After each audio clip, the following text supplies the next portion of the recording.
What problems are you dealing with in your life right now?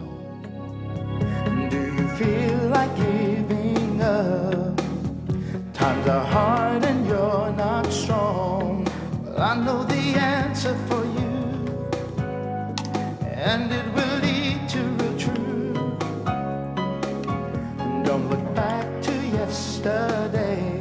Now there are answers. Tomorrow's on the Welcome to way. Live Prayer. It's waiting there for And welcome to Live Prayer. I am Bill Keller. Good to be with you on this Monday evening. Good, a new week. Hope you had a good weekend, a good start to your week. If you're new to the program, you are watching Live Prayer. We come to you live in living color every Monday through Friday, 11 to midnight Eastern Standard Time. Wherever you're watching me right now throughout this great land of ours, from sea to shining sea, and from border to border. Thank you for tuning in. Friends in other far-off great lands, welcome to you as well. Once again, I am Bill Keller, founder of Liveprayer.com, world's largest interactive Christian website. Reach a little over 2.5 million folks each and every day via the internet. Please check us out online. Web address coming up on your screen, Liveprayer.com, Liveprayer.com. So, pray you had a good weekend. Stayed warm, stayed safe, got to church, got your week started off to a good, in a good way. And here we are, starting another week. Got a lot of content to go over with you tonight. A lot of very important issues to break down for you tonight. So you are at the right place. Before we do anything, 4 things I ask you to do for me each night on this program. Number 1, pray for me in the program. Appreciate that more than you know. Second, of course, is the daily devotional, the main ministry tool here at Live Prayer, written every morning since we began way back in August of '99. To get it, go to my homepage, upper right-hand corner. There's a sign-up link. Click on it. Gives you our address in St. Petersburg, Florida, as well as a link to our secure credit card portal, if that's more convenient for you. And couple pieces of basic information will be good to go. It'll be in your email every morning. It's a great reminder to stay plugged into the Lord 7 days a week. Third, of course, is this TV program. Tonight's going to be a great program to get people to watch because of the details we're going to go into on some of these top issues that many people just aren't covering for whatever reason.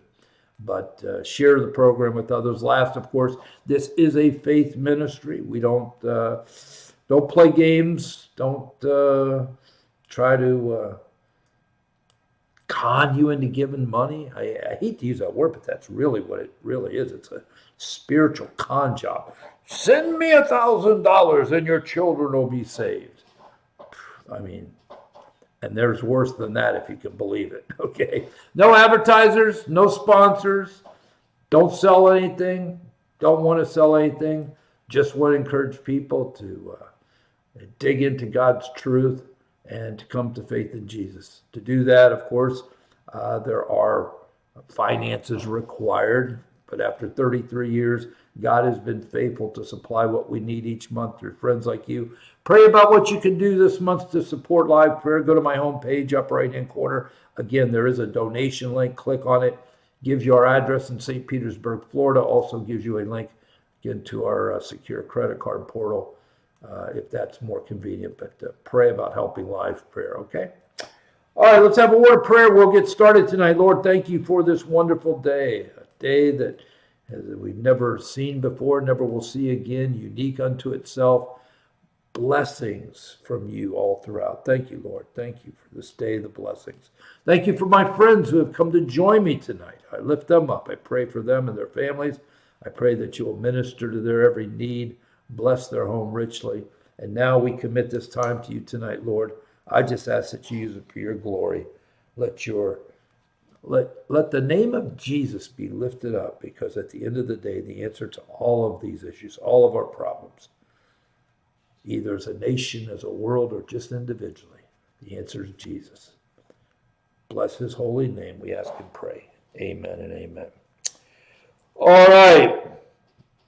First of all, please continue to pray for the people that have been affected by these massive storms the last couple weekends.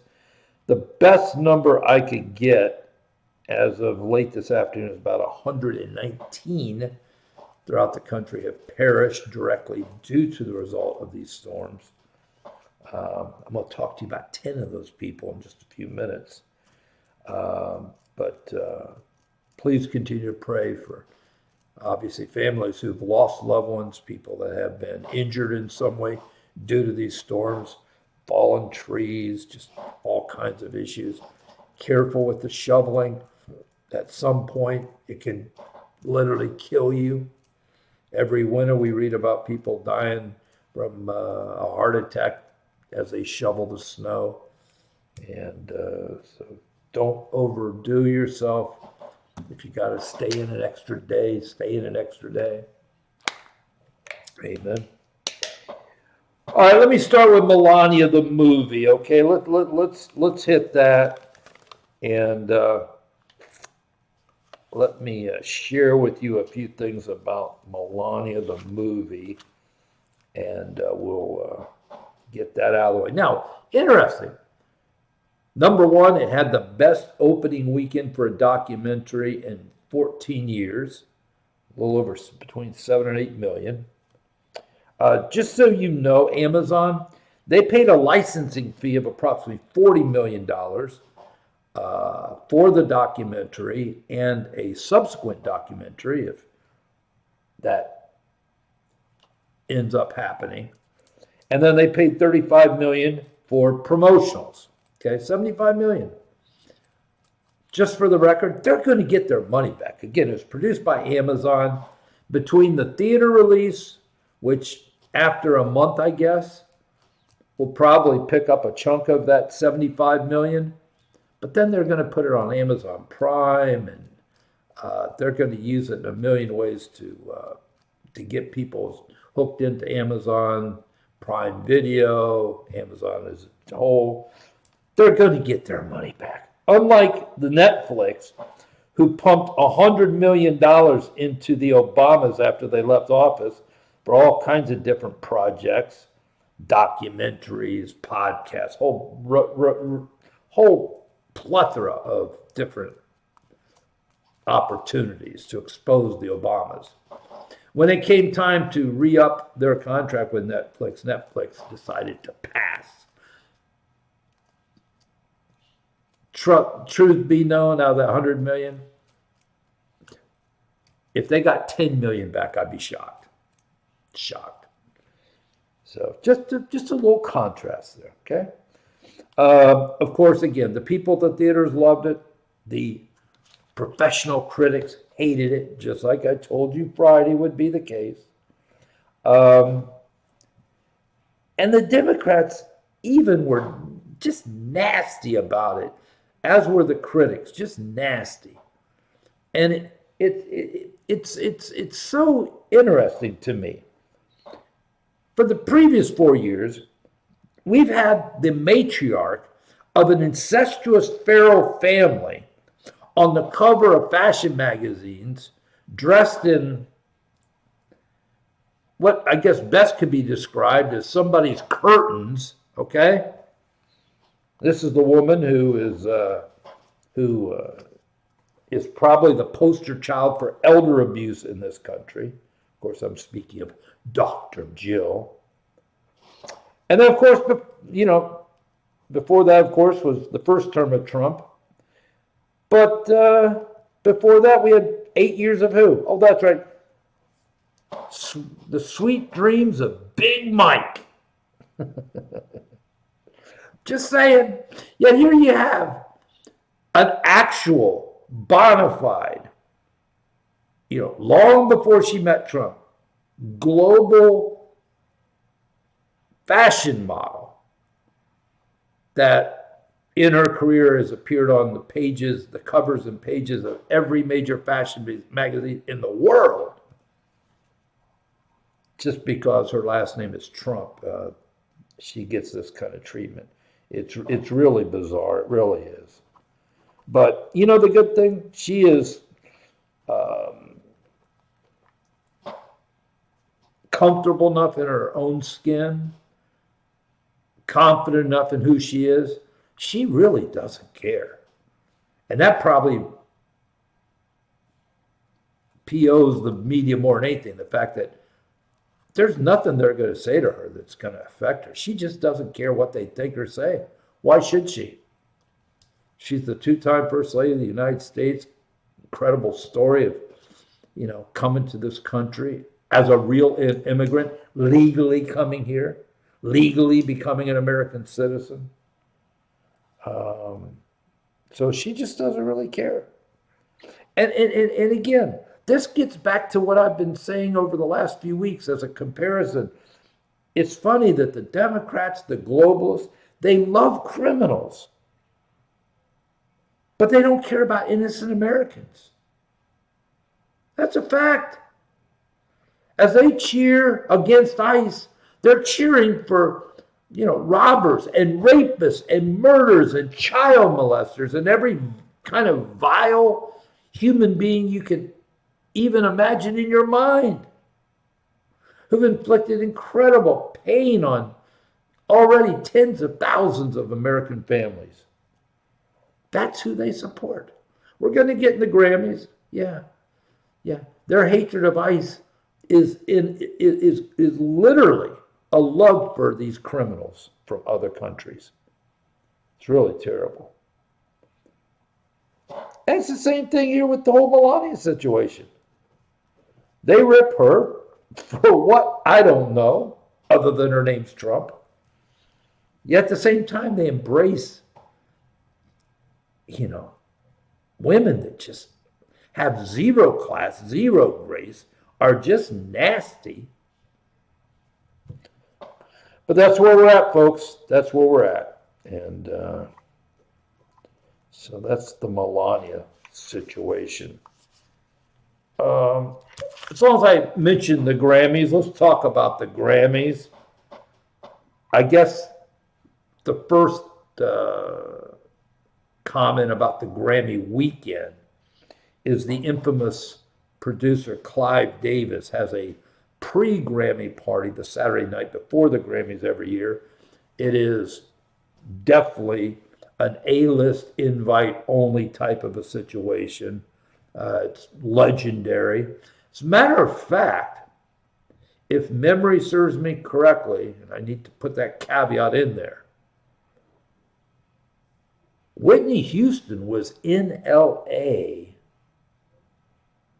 and she was scheduled to go to Clive Davis's pre-Grammy party the night that she died in that bathtub. Can't remember the exact number of years. It's been a while now since Whitney tragically died. But, yeah, terrible. Anyway, at Clive Davis's party, A-list only, somehow Squeezy Lemon was there. And when he was announced, they gave him a standing ovation. like he's some kind of a hero or something. And then you got the Grammys themselves. And I'm coming back to Lemon, so just don't worry. I got more to say about Lemon, but just wanted to make note of that. Then, of course, last night was the Grammys. I got to be honest with you, based on the way many of these women came to that event, it looked like they were all trying to outduel each other to see who could be more naked than the next one. I mean, kind of classless. Of course, the anti-ICE commentary, that's basically all you heard. I mean, it was pure propaganda. And let me tell you something. This is why normal people don't watch that trash. They just don't. Haven't for years. They don't watch the Golden Globes. They don't watch the Emmys. They don't watch the Academy Awards. Because they've just turned into nothing but a political platform for a bunch of court jesters to spew what they think and believe when nobody cares what they think or believe. You know, I've explained this to the audience many times. It wasn't but 100 years ago that actors, singers, entertainers of whatever ilk you may be, were literally considered the lowest rung on societal's ladder, on the society ladder. I mean, it wasn't but 100 years ago they were referred to as court jesters, because that's all they were. And you know what? They were there to entertain kings and heads of state. They were there to entertain the elites. Nobody cared what they thought about politics. Nobody cared what they thought about the issues of the day. Just sing and shut up. Act and shut up. Do whatever you do that's made you, whatever gift you've got from God that's made you, stand out. Do your gift and shut your mouth. I mean, it's not that hard. But they think that the world is interested in what they think about ICE or what they think. No, we're not. And again, I got to give some great cred to Jelly Roll. He was the one bright spot of the night. First of all, when they tried to trap him on the red carpet with an ICE gotcha question, he said, listen, I'm just some hillbilly singer. I don't know about those things. I don't pay attention to that. Why would you care what I think anyway? And he's right. But then he won, I think, 3 Grammys last night. And in one of his acceptance speeches, that man testified about Jesus. I mean, while everybody else was out there, F ICE and no ICE and their little, prepared canned speeches about how bad ICE is, right? Jelly Roll went up there and gave all praise and glory to Jesus. And perfectly stated that, he loves Jesus, Jesus loves him. That love of Jesus is available for anybody. I mean, it was a great resuscitation of the gospel. I wish he would have taken it one step further and asked people to come forward if they wanted to accept Jesus. You want to talk about messing up the Grammys? Woo! Boy, now that would be a scene.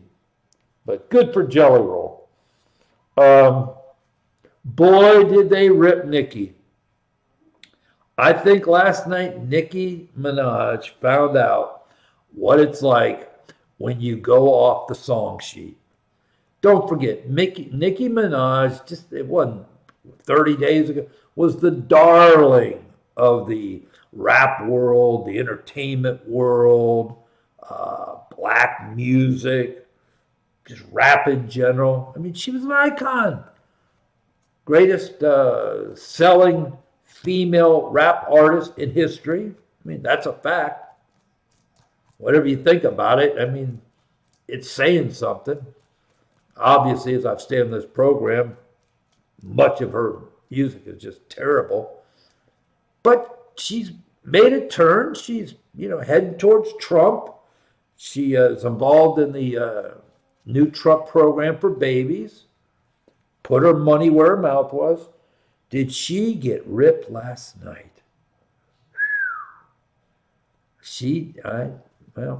God bless her. Just say a little prayer for her. Because this is how they treat. 1 minute you can be the greatest person in the world as far as, the left is concerned. But move away a little bit. Get off the reservation a little bit. They're coming after you. Nicki found out. Then, of course, you had Trevor Noah, who's the host. Used to be on Comedy Central. Obviously hates Trump. Trump's going to sue him because Noah's point blank said that Trump was on Epstein Isle, which he never was. And don't forget, Trump's been very successful. He sued CBS for fake editing, sued Stephanopoulos at ABC for calling him a rapist. I mean, we're talking about 20, 30, 40 million dollar settlements, not pennies. So Noah better get his Noah and the Grammys, because he's going to sue Noah, Grammys, probably CBS because they aired it. He's going to hit him. And good for him. Good for him. Also present was our DEI Supreme Court Justice, Jackson, right? And she was there because I guess she had a book. She did the audio version, and it was up for a Grammy of some kind. She didn't win, but and then of course you had Bad Bunny. I forget how many Grammys he won last night. He's one of the hot people in that world. Of course, he's going to be doing the Super Bowl. Now he's Puerto Rican, very extravagant guy. Sometimes he'll come out in dresses. I mean, he's just a kind of weird attention seeker. But for whatever reason, people like his music. I mean, he's one of the top selling artists today. He's going to be doing the Super Bowl halftime show, which people are not happy about, especially because of his anti-Trump sentiments.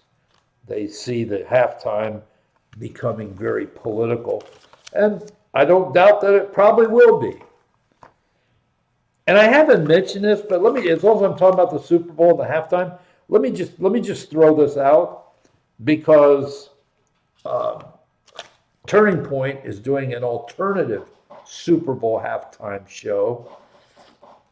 I saw it briefly this afternoon. I didn't really write it down, other than the fact that it looks like Kid Rock's going to be the main act.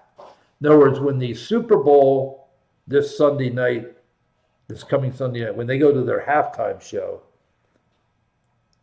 at the same time their halftime show's on, Turning Point's going to have what they call an alternative halftime. I know it's going to be on all the streaming platforms, Rumble, X. It'll be there. I heard that it's also going to be aired by TBN, of all places. So you can Google it. You'll definitely find all the different places that they've got it on, if that interests you at all. Now back to Squeezy Lemon. Boy, he was talking big this weekend, after he got, let out of jail and given his court date, and they let him go free. He went right behind the microphone and talked like he's a bad man. He's a big man. Can I prepare you for something? Having seen the arrest warrant, he's being charged for basically violating the Space Act and other various federal statutes, all involving forcibly interrupting a faith service, which is exactly what he and those people did. Okay? But in all the Don Lemon hoopla all weekend, it was on all the stations. Only on Fox, to be blunt with you, and a little bit on Newsmax, did you hear that they arrested him because he committed a crime. And they focused on the crime, not Don Lemon and this insanity that he's a journalist. You know what the problem is with that whole journalist comeback? The problem is, it doesn't matter if he's a journalist. It's still against the law to interrupt the worship service. I don't care if you are a journalist, which he was not. He was part of the invaders of that church. And we know that because we got the video proof of it. His own video proof is probably the most damning of all. But I need to prepare you for something, because even though it is a stone cold lock, I mean, there is no debating, because again, it's on video. You don't have to wonder. Just look at the video, listen to what he said, listen to what was going on. He was part of this gang of invaders as much as anybody.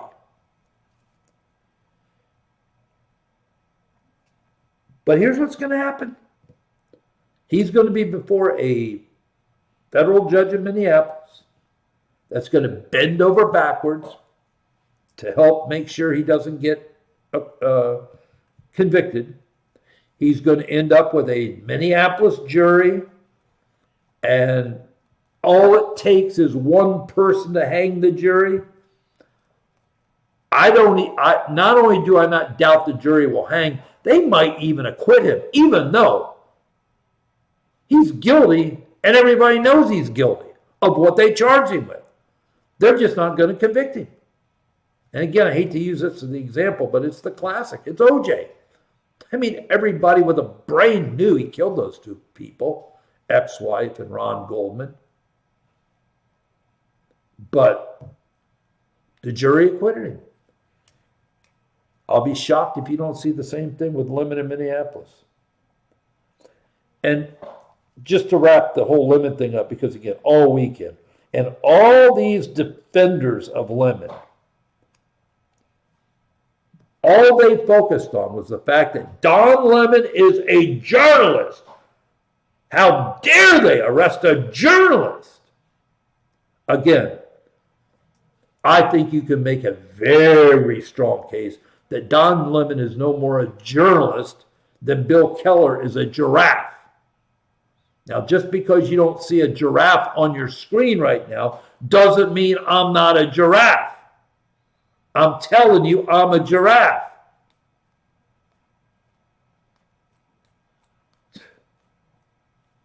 No different. But even if you accept the lie that he's a journalist, still doesn't help him. Because again,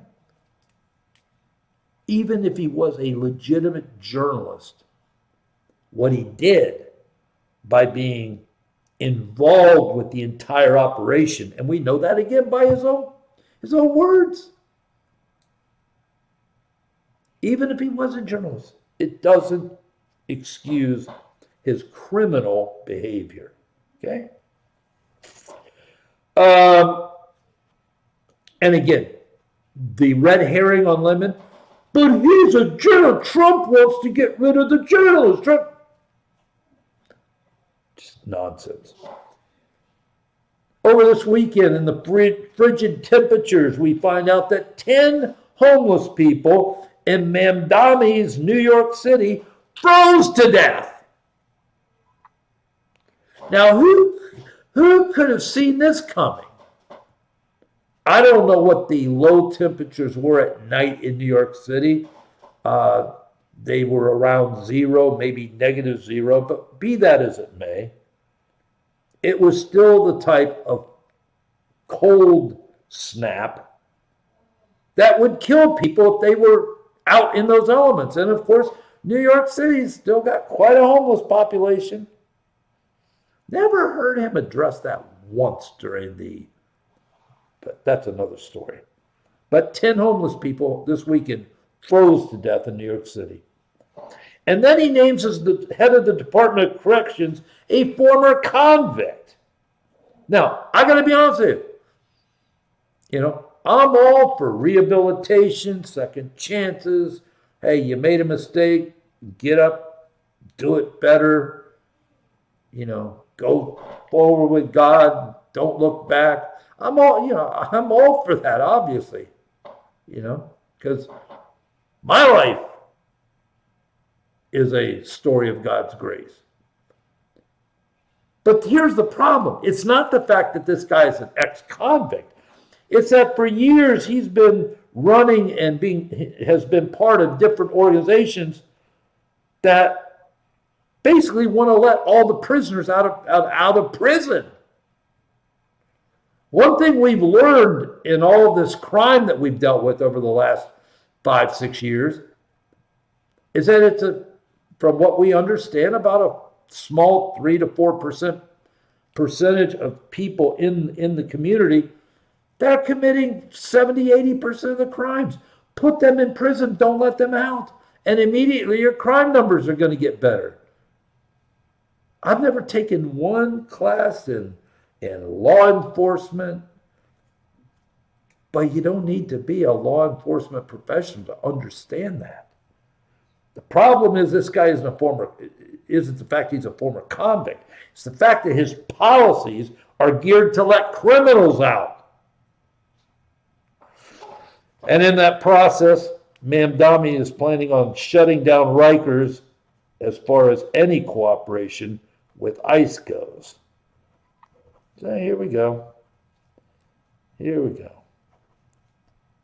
Now, in addition to having 10 homeless people die over the weekend on his watch, Mamdani had some hecklers outside of the mayoral mansion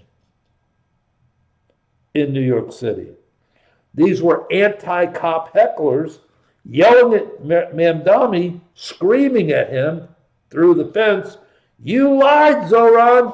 We backed you and you lied. Now,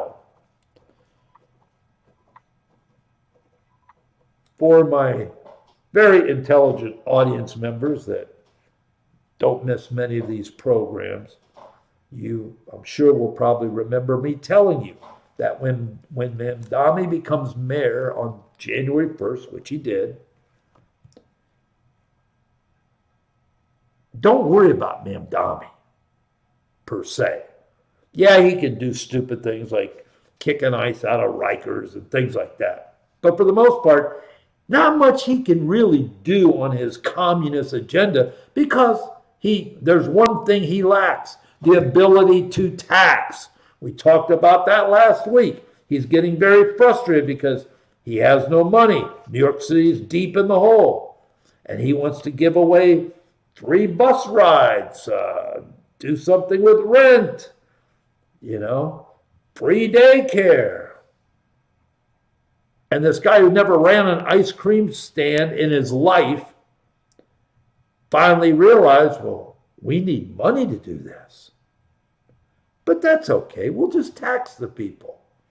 But then he came to the rude awakening, because of the novice idiot he is, he can't tax anybody.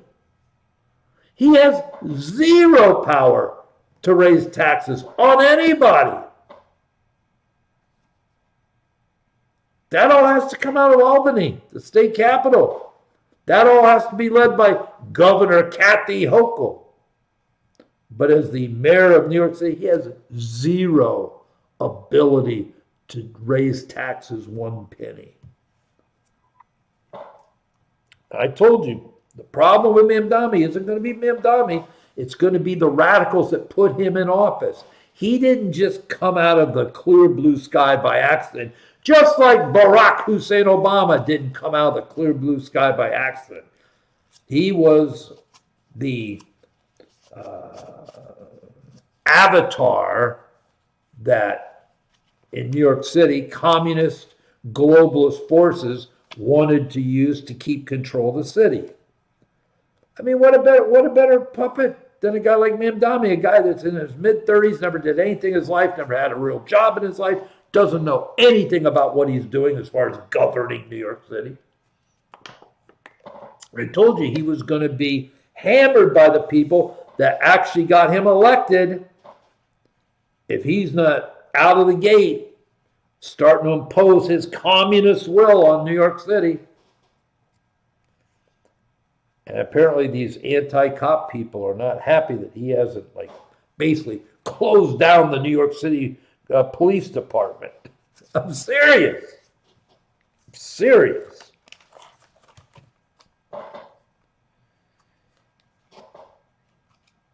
And then we've got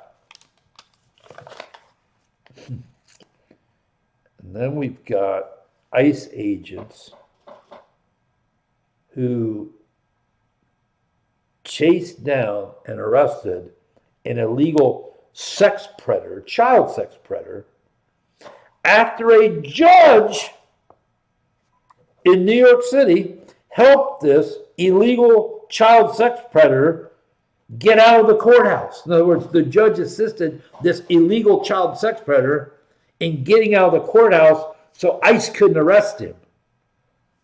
But to their credit, they figured out he slipped out the back door and they got him fairly quickly. And then in Maryland, and I got to be honest with you, over 33 years in ministry, I've read most everything, I've seen most everything, the greatest things you can imagine and the most disgusting things you can imagine. There was released online a police report from a town in Maryland.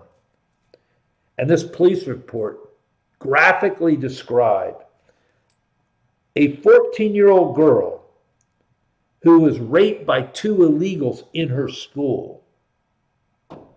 Now, this is happening quite a bit around the country. You need to be aware of it, especially in high school. They get these illegals. They're in their mid-20s, late 20s. But a lot of them are short and they look young, and they go into high school claiming that they're like 18 or 19 years old when they're grown men. And they're not going to high school for an education. They're going there for a couple reasons. They're there to sell drugs. They're there to recruit drug sellers. And they're there to basically do whatever else they want, including raping young girls. And this report was just one of the most horrific things I think I've ever read. How these two illegals got this girl into a bathroom and had the doors jammed. And then you had a Muslim illegal who raped a 16-year-old in her room in Nashville, Tennessee, while holding a gun to her head. In other words, this illegal broke into her home, broke into her bedroom middle of the night, held a gun to her head while he raped her. And this took place in good old Nashville, Tennessee. Not New York City, not Chicago, not LA. These are the people that those disgusting court jesters last night at the Grammys, these are the people they were defending, supporting. Because if you're against ICE, you're for the illegals. Never heard them all these last few years. Never heard once one of these scum. Sorry, they are. Never heard the name off their lips one time of Rachel Moran, the mother of 5, brutally raped and killed by an illegal in Maryland.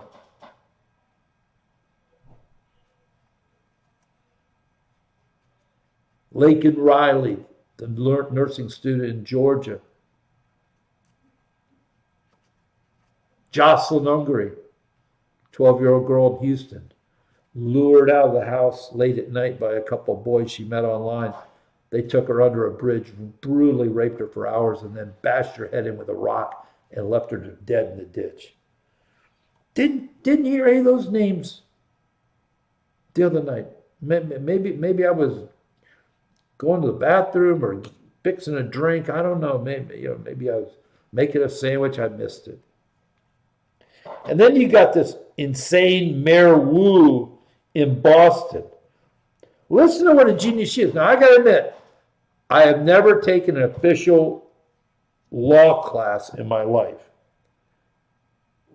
But without having that type of, legal preparation, I can tell you right now what I'm about to tell you is total garbage. Boston Mayor Wu says, everyone on earth, listen to this, everyone on earth has a legal right to come to the United States. She's right and she's wrong. She's right in the sense that if they follow our immigration policies, that's very true. But that's not what she was going at. She was going after the lie that anybody in the world should be able to come here. We don't need to know your name. We don't need to know anything about you. Come on in. In other words, just a another iteration of the Joe Biden, Alejandro Mayorkas open borders policies. That's all they care about. And don't forget, if a few Americans have to get raped and die along the way, oh well, that's a small price to pay. Dan Bongino was back on his podcast today. I can tell you one thing. If there's one thing Bongino has succeeded in, it is verifying in the year 2026 that what the great P.T. Barnum, the great showman P.T. Barnum, said many, many years ago, Bongino has made sure that Barnum's saying is still very true when he said that there's a sucker born every minute. Listen, Bongino left his little media thing, put his wife's name. He didn't give up anything to go to the FBI. That's just a story. Sorry, we tell stories on our side too, okay? That's the fact. He didn't lose a dime. He went there with all the braggadocious of 8 years of being in the media, only to cave to the deep state on day one, totally failing in what he was supposed to be accomplishing. Then, when he was caught, quit, and now he's back running his mouth again. He was there, he did nothing, and like I told you,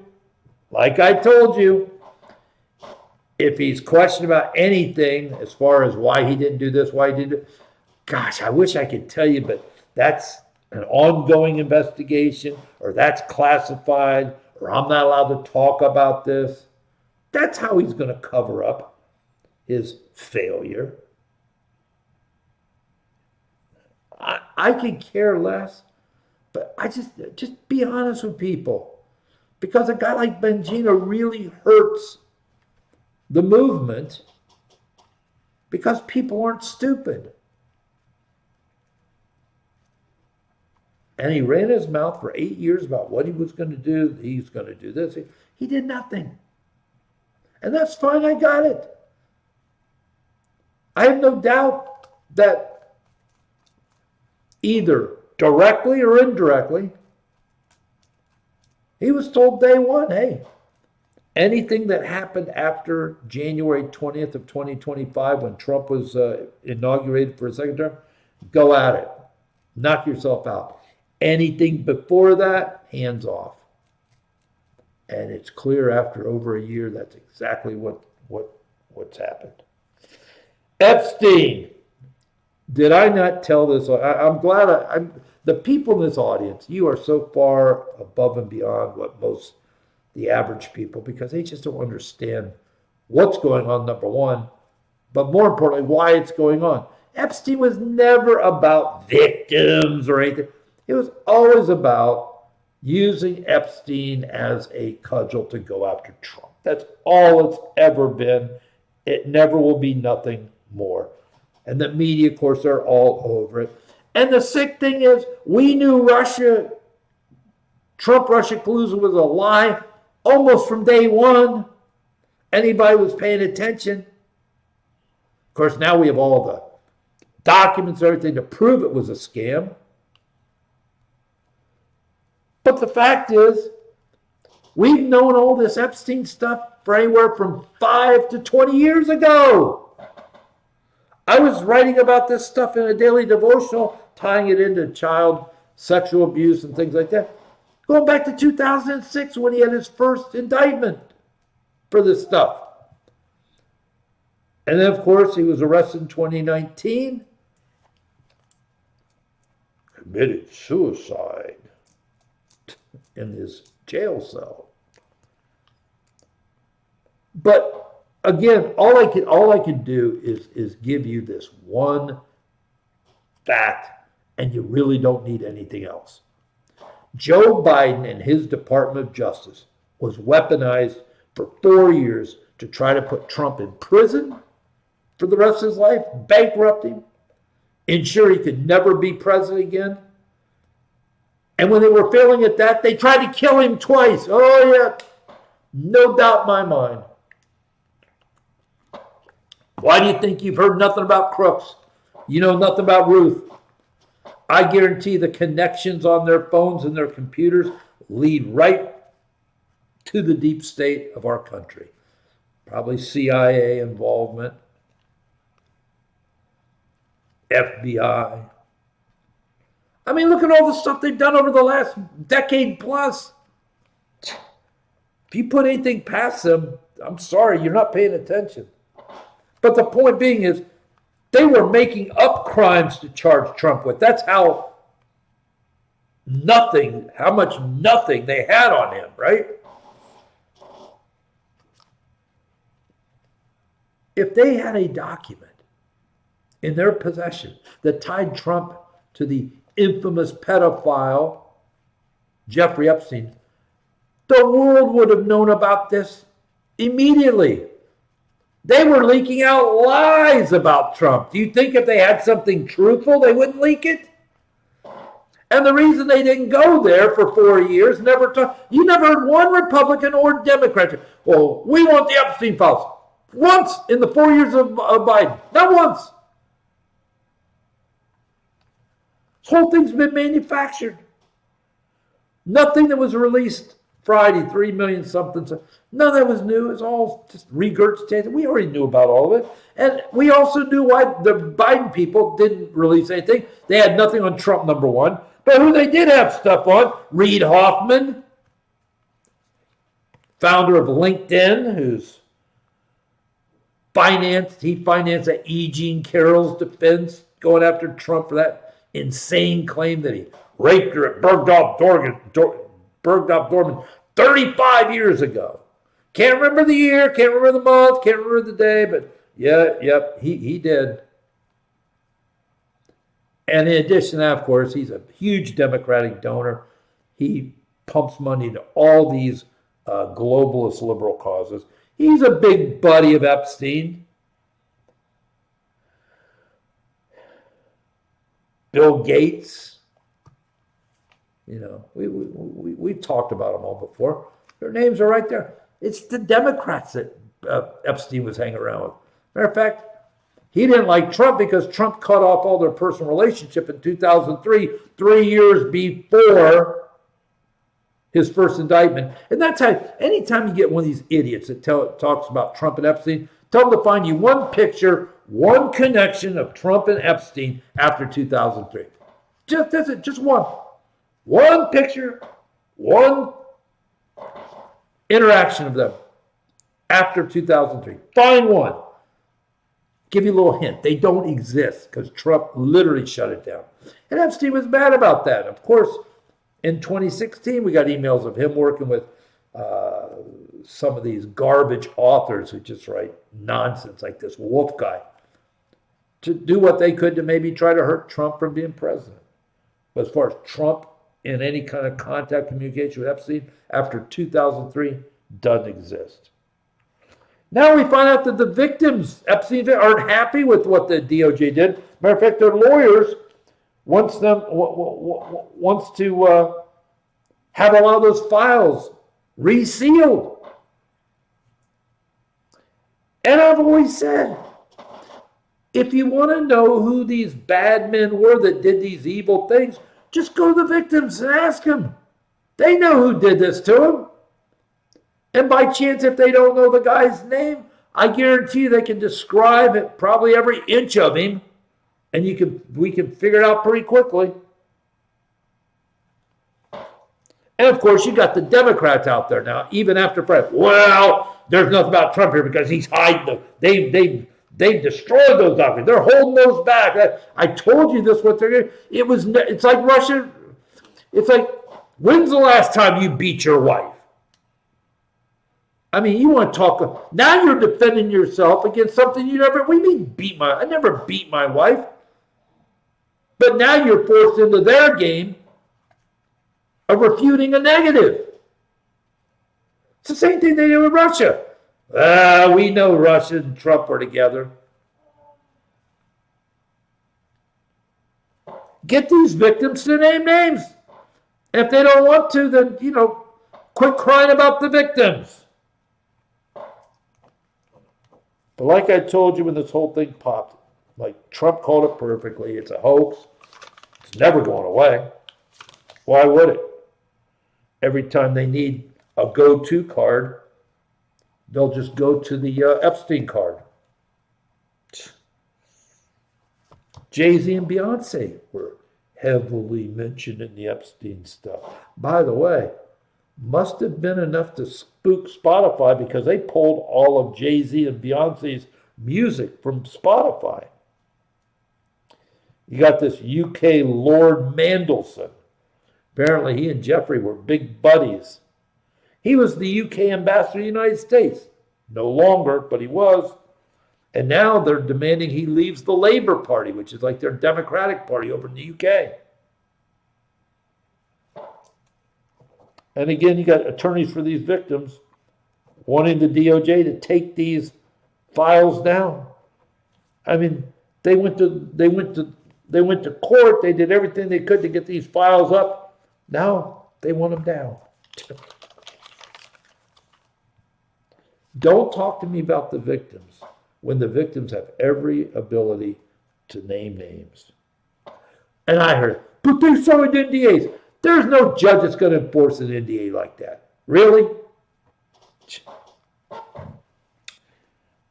We did find a federal judge in Minnesota last week who was hearing the Minnesota state case to kick ICE out of Minnesota. That was even too much for one of these biased judges in Minneapolis. She basically kicked the state suit out saying, they're the federal government.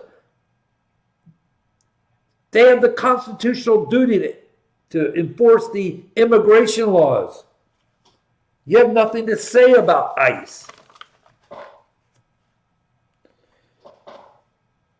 And of course, we had a bunch of far left groups over the weekend. Apparently, there's about 300 some protests around the country.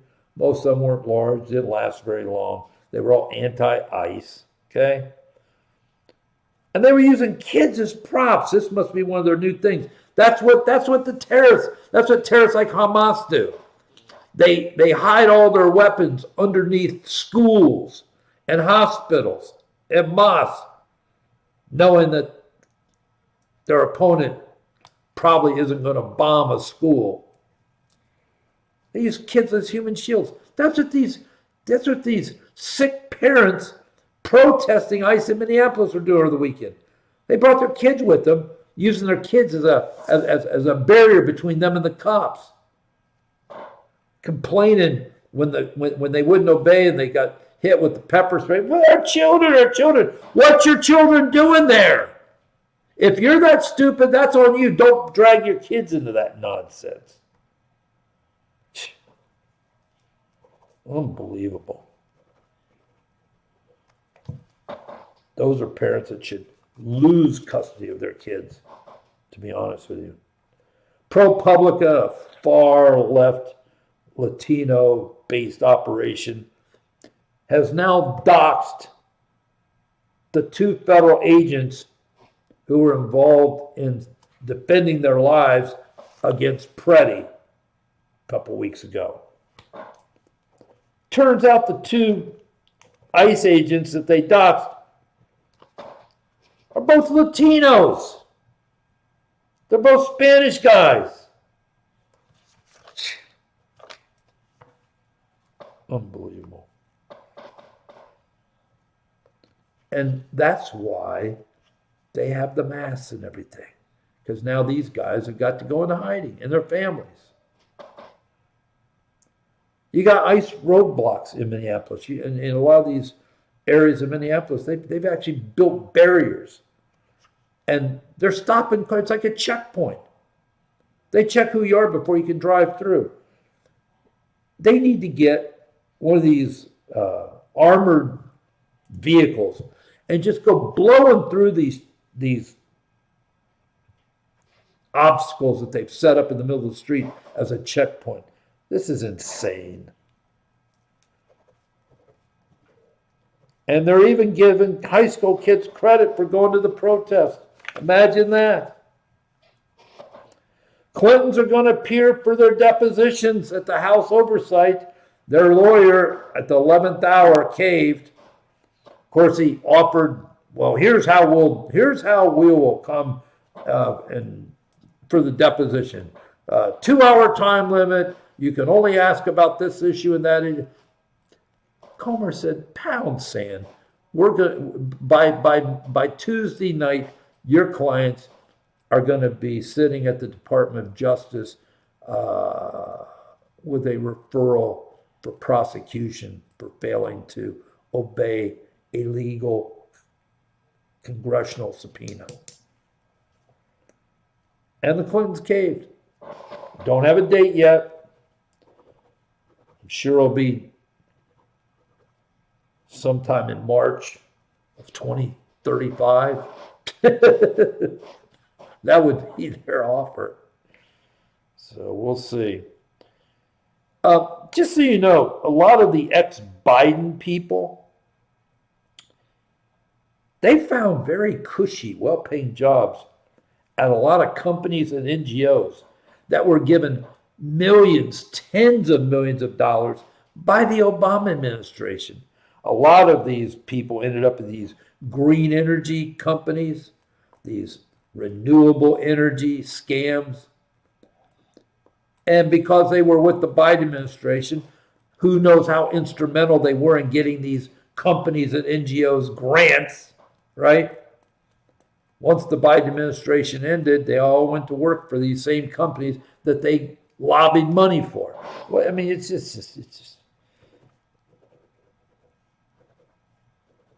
it never ends in D.C. It really doesn't. It really doesn't. And then we find out tonight that the UN is having massive financial troubles. The countries aren't paying their dues. I know one country that probably paid their dues right on time, full amount. That's the dummies at the United States. That's what I'm saying. Get out of the UN and the UN will collapse. I think Trump realizes that. Thus the birth of the Trump Peace Board.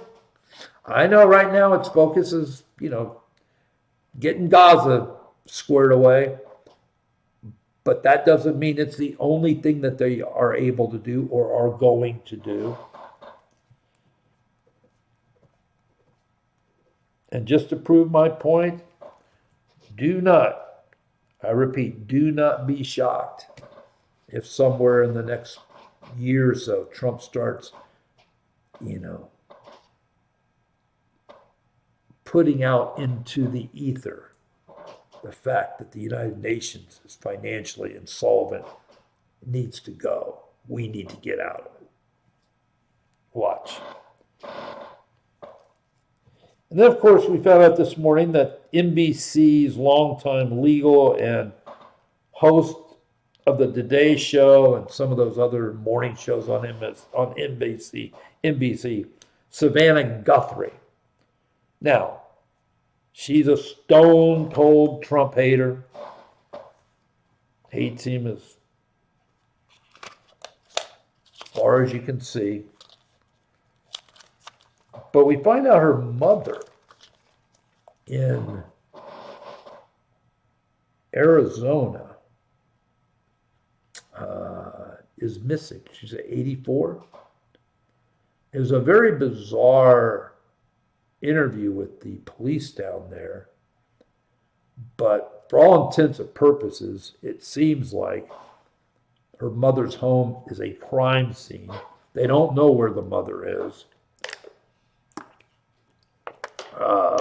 This part of Arizona is probably about an hour from the Mexican border. Now, I may be 1,000% right. And I'm going to pray tonight, and I ask you to do too, that her mother is going to be found safe and sound. And whatever happened, and hopefully people will be held accountable. Okay? I mean, that's what I'm going to pray for. I will tell you tonight what my personal gut feeling is. I pray to God I'm wrong. You know, a lot of times I tell you things, I tell you right up front, I would be the happiest person on earth if I'm wrong. But unfortunately, very rarely am I, especially on these type of things. But my gut tells me that, okay, 84, old woman living alone, obviously vulnerable. She had a lot of people in and out of her house, like nurse aides and different people, just to, 84, just to check on her, and, again, home assistance type groups, right? Folks, here's the problem you've got. And please listen to me.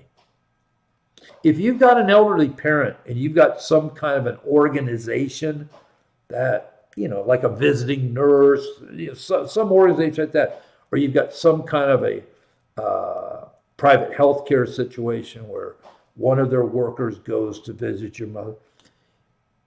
I hate to keep sounding like an alarmist. I'm not. I'm a realist based on what we deal with every day here. You need to not only do a background check on whoever the person is they're sending into your elderly parent's home, you need to do a background check on their entire family.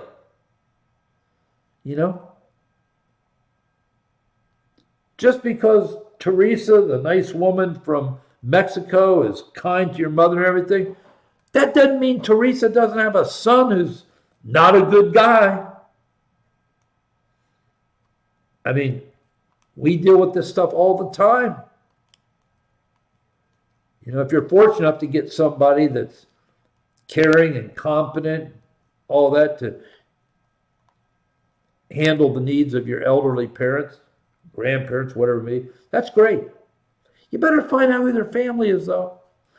And again, just to bottom line it, here's what I think. And again, pray I'm wrong. Pray I'm wrong. And I'll be happy to come on this program and share how wrong I was. But I think it was probably some illegals, 84-year-old woman living alone. Now, whether they're connected with somebody that's connected with the house, I don't know. I'm just saying, I think we're going to find out. It was a couple of illegals, probably had some kind of a fight or struggle in the house. They killed her to give them some time to get away. They didn't want to leave the body there because they didn't know if somebody's going to be there a few hours to check on her and find the body. And then the whole investigation starts, right? A lot easier just to, load her up in a car and dump her somewhere. Hopefully they won't find her for a few days. And then when they do, then the investigation starts in earnest. And by that time, they're probably back in Mexico or somewhere. Again, pray I'm wrong. We'll see. Panama has booted China out of the ports around the Panama Canal, as so ordered by Donald Trump. Obviously, China's not happy, but as long as Panama doesn't back down, there isn't really a lot of reason to believe Trump's going to do anything more in Panama. He just didn't want the Chinese control the Panama Canal, which is understandable. And of course, something that Biden let happen over 4 years by just not being involved. Shutdown of the government. It's going to hurt the economy to some extent, but the Democrats don't care. They're shutting it down because they don't want any more money going to ICE, even though ICE is funded by the big, beautiful bill for the next 3 years. So it makes no difference. But the other thing is, the Republicans want the SAVE Act as part of this funding package, and that the main thing of the SAVE Act, it's a election integrity act. The main part of it is, though,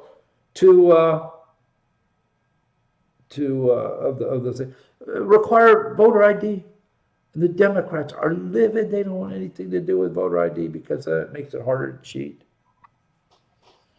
So we'll see what happens. But whatever happens, it's the Democrats' fault. Apparently, there's going to be three-way talks between the U.S., Russia, and Ukraine in the coming days. We'll keep playing. We'll keep dancing this dance until something pops and Zelensky's gone. Then there will be peace. Iran, Trump doesn't seem to want to be involved in any kind of a kinetic conflict with Iran. I don't think Iran's stupid enough to push a kinetic conflict. So there are some negotiations going on about reducing ballistic missiles and things like that.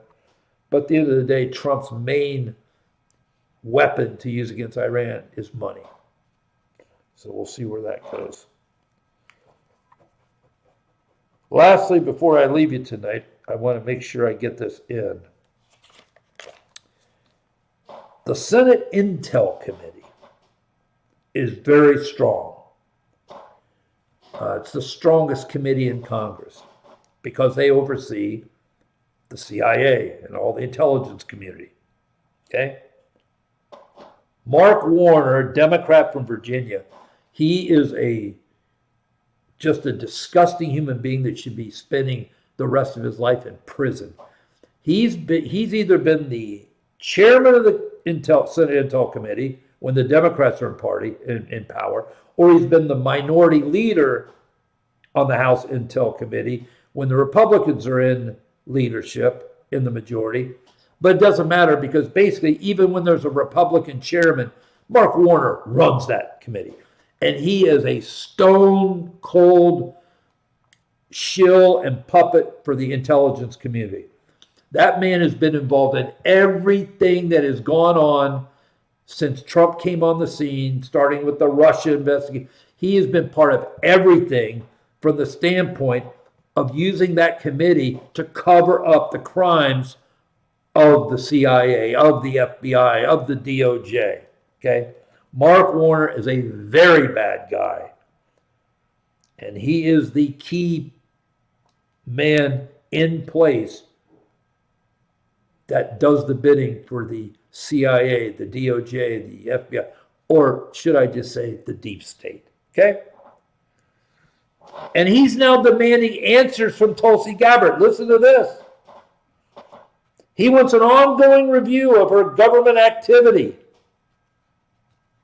as the committee that oversees the ODNI. He sent a letter demanding that she basically give him her itinerary.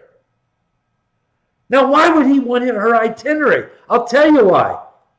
Don't forget, Tulsi's involved, the lead government person involved in what's going on in Fulton County, because she has been given the task by President Trump to basically oversee the 2020 steal. That's why she was in Fulton County at the county warehouse when the FBI raided it the other day last week and got all those ballots. Okay? He wants her itinerary. He wants to know what she's doing. What kind of things are you up to, Tulsi? Tulsi should just tell Warner to go pound sand. Now, she does have to submit to some oversight, but she doesn't have to tell these people what she's doing. Because if a lowly internet evangelist in Florida knows that Mark Warner is a bad man, I promise you Tulsi Gabbard knows it too. Okay? Warner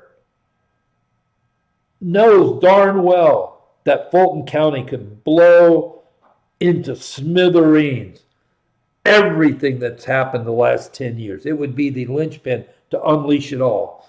All of the Trump-Russia stuff, the first bogus impeachment over the phone call, of course, the steal of the 2020 election. After that, you've got the January 6th operation to try to stop the count of the electors. Then you got 3.5 years of lawfare against Trump. Exposing Georgia as a fraud in 2020 blows open all of these issues that are just purely criminal that have been covered up. And trust me, Warner knows it. Okay? And don't forget, they're already upset that Gabbard outed Obama and Brennan as having been the key to the whole Russiagate nonsense, right? They're not happy because she's been opening up documents to the public that were never supposed to be seen.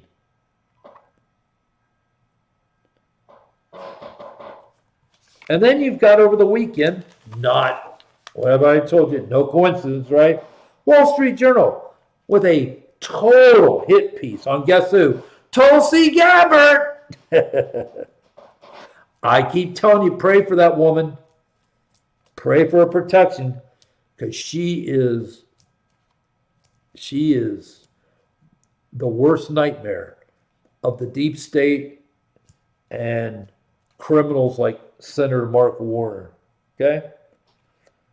The Wall Street Journal hit piece basically stated that there's a anonymous whistleblower. Now, where did we hear that before? Oh, that's right, Eric Ciaramella and Vindman and that whole fake impeachment of Trump over the phone call. Yeah, anonymous whistleblower. The problem is there's already been a conclusion. There's nothing to the complaint. As a matter of fact, on the 13th paragraph of the article, they even said, but those contacted say there seems to be nothing to the complaint. In other words, they accuse her of all this from an anonymous whistleblower, but then late in the piece they say, well, but there really isn't anything there. Again, this is the same playbook they used for the first Trump impeachment. Anonymous whistleblower, who we found out to be Eric Ciaramella, who was a Ukraine specialist for the CIA. He's the guy that basically was Biden's Sherpa when he was vice president for all things Ukraine, which means he knew about all the criminal acts, all of the Hunter Biden, just all the corruption that was going on. Ciaramella knew it all.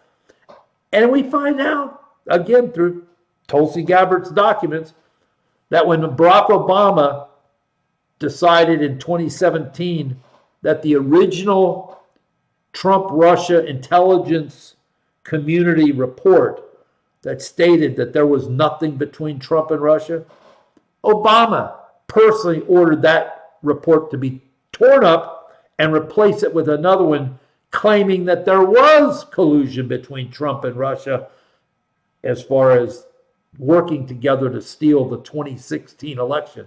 And guess who authored that manufactured intelligence community report?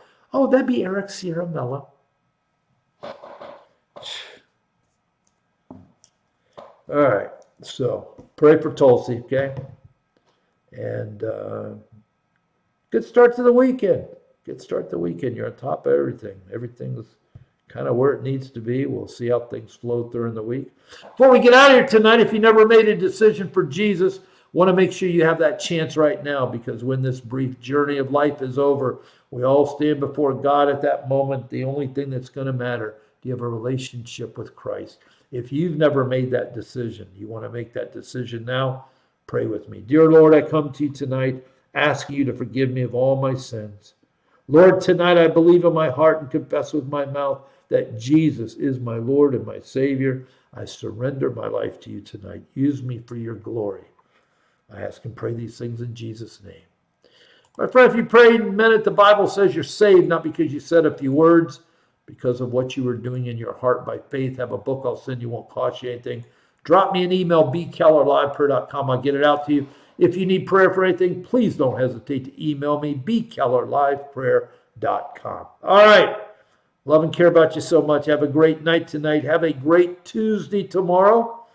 And Lord willing, we will be back here tomorrow night, 11 o'clock, for another edition of Live Prayer. God bless you. What problems are you dealing with in your life right now? Do you feel like giving up? Times are hard and you're not strong. Well, I know the answer for you, and it will